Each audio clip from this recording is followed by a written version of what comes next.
Warning, the show you are about to watch is based on true, violent fight stories. Viewer discretion is strongly advised.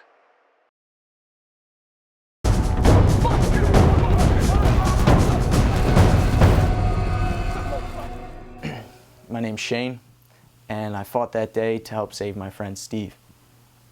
I remember it was midsummer day, normal day up at the playground. We're all hanging out, and I think it was AJ gets a phone call, and I remember he answered. He's all panicked, and he's like, "What?" And we're all looking. We're like, "What's going on?" And it's he's like, "Yo, Steve's getting jumped right now. He's getting chased. We gotta go save him. We gotta go help him out."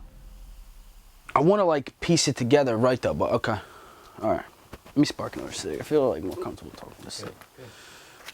My name's Steve. I fought that day, not trying to get my ass beat. So I walk into Kinwa. It's our Chinese food restaurant place we go to. I go in there, a couple guys from the neighborhood I'm not so cool with, wouldn't call them friends, acquaintances. So I walk in there, they tell me, no. Do not come in here, but with their face. So I'm like, okay, you know what I mean? What the hell's going on? I look around, see all these faces I don't know. And then immediately I see the one kid who, from the night before, I had gotten into it with. I go up to same place, and I see my buddy, he's duking it out with these two dudes. So I'm like, what the fuck? I immediately run over. My buddy Mike, he goes, boom, punches me square in the face. I look at him like, what the hell are you doing, dude? Like, I'm rocking with you. What are you doing? One more time. Yeah. Let me explain one more time. They started talking shit, etc., etc. I see him like every once in a while. Man, we started rumbling. The one dude's like 40, little snake looking. I thought he had a knife on him. I wasn't quite sure. So long story short, I start fighting the young kid. I dropped the young kid and then turned around to go see what was happening with Doug. Doug had a bunch of dudes surrounding him. So I ran into it and me and Doug just started swinging on everybody. Steve comes running and I just turn around, punch Steve, and it's turn around and start punching all of them. And that's pretty much what happened. Everyone's banging it out. I go up and I hit this one kid with a good shot right in the nose. He just takes off running. So I'm like, okay, that was a good one. And we're just banging like that after. The whole parking lot was just fighting. I don't know what happened after that. We were all just fighting. Yeah, it was the same kids from the next day. They came up looking for me because I had punched, I guess, one of their younger friends. They came up and brought the older guys, the tougher guys, you know what I mean, to come look for me. I guess I had no idea that they were then. So I walked into an unexpected brawl, you could say, or me getting jumped.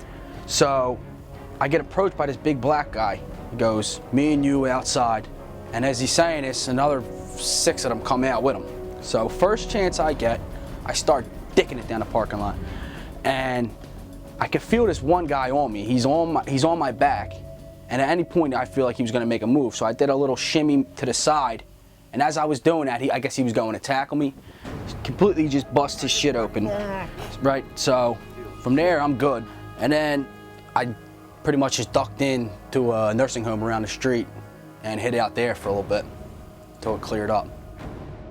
I remember running there, and I'm running alongside Ed, and I'm like, Ed, we gotta pace ourselves. By the time we get there, we're gonna be gassed, out of energy. We're not gonna be able to fight and help him out. And he's like, no, we gotta just keep going. We gotta keep going. Hi, my name's Ed. I fought that day, I guess, because I didn't have a choice. I remember the fact that in the back of my mind, I was thinking that they had weapons, like actually a gun. Like, I don't know, I thought I heard someone say they had a gun. We immediately ran over to where this all happened, where we thought it was happening. We ran down to meet them. It was like one of those hooligan fights. It's us and then another group of kids. I remember Ed was the first one in. He just full speed, never stopped running, full speed. Just runs right into the first guy he sees, goes low, picks him up, throws him over his head, just keeps going to the next guy and just starts brawling. kind of like hip tossed him a little bit and then just like ran to the next guy.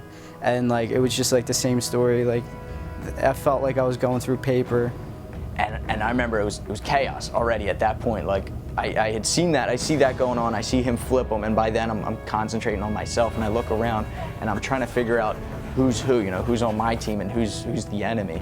I look over and I see a guy who I don't recognize, and he's thinking the same thing I am, like who should I hit? So we make eye contact and we just run at each other. And I just remember like smacking into him, like I don't know if we hit each other or what, and we clinch up and we're close, we're like, you know, clinched up, and I go under his arms and I'm kneeing him in the groin. I feel him breaking down little by little. I'm kneeing him in the stomach. He's going lower and lower, falling. So for some stupid reason, I decided to trip him and take him down. So he goes down, he lands flat on his back, I land on top of him, and I remember like, all right, I got him now. So I you know, make my distance, I try to go for the ground and pound, I wind up to hit him, and boom, I get kicked in the face. And I instantly went back down, grabbed the kid by the shirt and just buried my face into his chest. And I feel stomps and kicks and just boom, boom, left and right. And I feel boom, boom, boom, boom, you know, like one kid here kicking me. And I timed it right after one of the kicks. I just kind of sprung up, pushed the kids back. So naturally I was like feeling really confident when I got to the third one. And like I felt good because I felt like this was the biggest guy there. I was like, almost like everything stopped around me. And it was like a one-on-one for a second, and I went to kick him in the face and lost my footing a little bit, but he also tagged me on like right above the eye, and I just like basically got dropped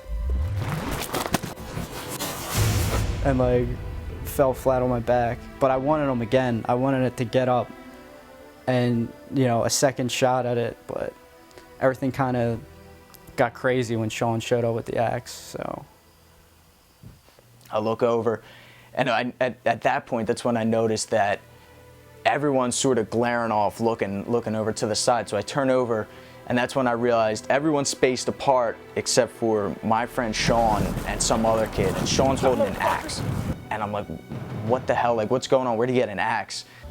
My name's Sean. It's like, fought that day because kids don't come into our neighborhood and try to push our boys around. And as we're running, you know, I come across this nice looking stick. It looked like a nice beating stick, you know. Like, so I go down, pick it up. As I'm running, I'm thinking this stick's pretty heavy. I look at it, it has an axe at the end of it. So as soon as we run up, you know, I go up to this, you know, 6'2" big black guy. I'm like, he's sitting there, you know, like this. What's up, you know, I'm sitting there with an axe like, what the fuck, what's up, you know, screaming, me and him were just yelling at each other, like, what the fuck, like, let's go, let's do this. And he's like, oh, put the axe down. And I said, fuck that, I ain't putting the axe down. I was like, let's go, let's do it. The kid's taking steps towards him, he's getting closer, and as he does, Sean's winding up with the axe. And I'm thinking, this kid that's walking towards someone with an axe, someone he's never seen before with an axe, he's gotta be trying to call his bluff. I'm like, so the whole time, you know, I'm sitting screaming with the kid, you know, back the fuck off, and, you know, he talking all this trash. I wanted to put the axe down, and I wanted to fight the kid, but dude just keeps egging me on, trying to tell me drop the axe, but I'm thinking, you know, if I drop this axe, my luck will be, a couple minutes later, my boy will have like an axe in his back or something like that, you know. I was like, so I couldn't put the axe down because I didn't want any of us getting hurt. And I know he's thinking the same thing I am. There's no way that this kid has the nerve to swing an axe at him. And I know Sean, I've known him my whole life. I know he would never hit anyone with an axe. But we gotta instill fear into these guys. So I'm like, I look over and I don't want this guy, you know, winning this fight, because what's he gonna do? So I'm like, you know what? Hit him, Sean! Chop his head off! I'm trying to scare the guy, and I see the guy look, he breaks for a second, he looks at me, he looks back at Sean, and I'm screaming, hit him! And Sean's winding up with that axe, winding up, and the kid's looking, and then finally he breaks, he takes a step back. And at that point, it seemed like him and everyone on his team kind of broke a little bit. And then once he took the step back, he was the leader, the head of that group. He took a step back, all of them took a step back. And that's when we sort of started advancing, we started walking towards them. As we're fighting, I was like, keep pushing the kids back. They keep backing up, you know, because they're getting their ass kicked. And I'm like, so they keep get forced back, and I got an axe in my hand, so anyone I walked towards, you know, kept backing up. They didn't want nothing of that. I was like, one of their dumbasses actually pulled their car into the top parking lot. I was like, so, you know, a couple of them ran on foot, but then a couple jumped in the car. I know one kid actually jumped in the car, watched his ass, and I'm sitting there like, you serious? Like, is that your car? Like, I was like, all right, you're done. They get in the car, and here comes my friend Doug. He comes walking up, and he's got like this stick, this broomstick or something. And the kids are hopping in the car, and as they do, he winds up with the broomstick. And I'm like, there's no way that's going to do any damage. What's he doing? He's winding up. He goes to swing. I'm like, that's not going to. And then he breaks the back passenger window, glass everywhere, and the car speeds off. At this point, you start to hear sirens. Sirens are going off. Cops are coming. So we all scatter. We all run in different directions. I remember two of us got caught. It was Ed and Mike. Me and Mike, we ran in an opposite direction of everyone else, and we jumped the fence and then went in this backyard, and we were just kind of like trying to lay low for a little bit, and then like after 20 minutes or half hour, we like stuck our head out, and everybody was like outside their house. They were looking for kids who were smashing windows, so we thought they were talking about someone else for some reason. They kind of just like grabbed us and took us to the cop. The cop took us, and apparently it was us that they were after. So the cop took us, and he drove us like 3 blocks away and then kicked us out of the car.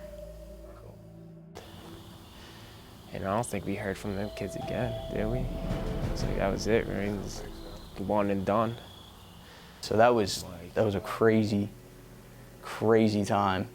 But luckily there was no injuries. I mean, on our side at least. The moral of the story is they got laid the fuck out. Well, anytime you come out of a situation like that, it's nice that no one got seriously injured on both sides.